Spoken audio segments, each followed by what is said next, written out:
Hey everybody, welcome back to Alienated Press.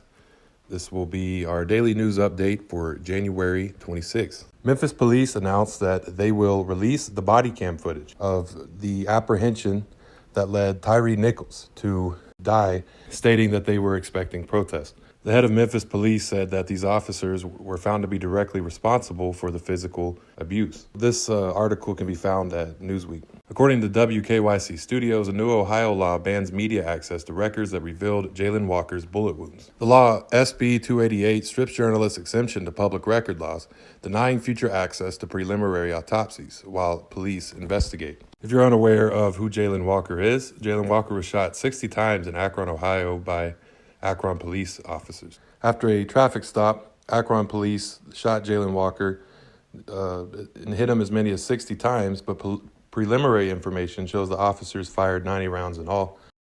A bill introduced by a Republican Texas representative would ban all undocumented people from entering the United States, regardless of whether they are seeking asylum or not. This article can be found on Newsweek. According to the Honolulu Civil Beat, the Marshall Islands could receive billions under renegotiated U.S. treaty. The agreements, known as the Compacts of Free Association, effectively give the U.S. military control over a huge swath of the Western Pacific that, when combined with the U.S. Pacific territories of Guam and the Northern Marianas, is on par with the size of the continental U.S. These American strategic denial rights over the three nations surrounding waters and airspace have grown increasingly important as China has sought to strengthen its ties with Pacific communities.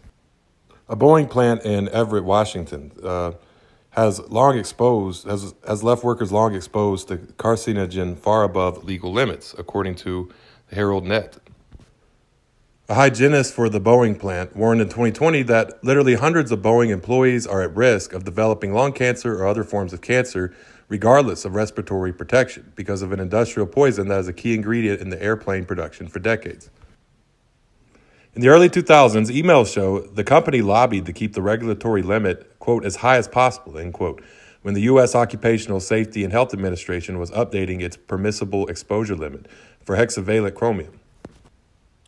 The Kansas City Star reports that after teachers' families threatened to leave, Kansas City, Kansas axes plan to put cameras in classrooms.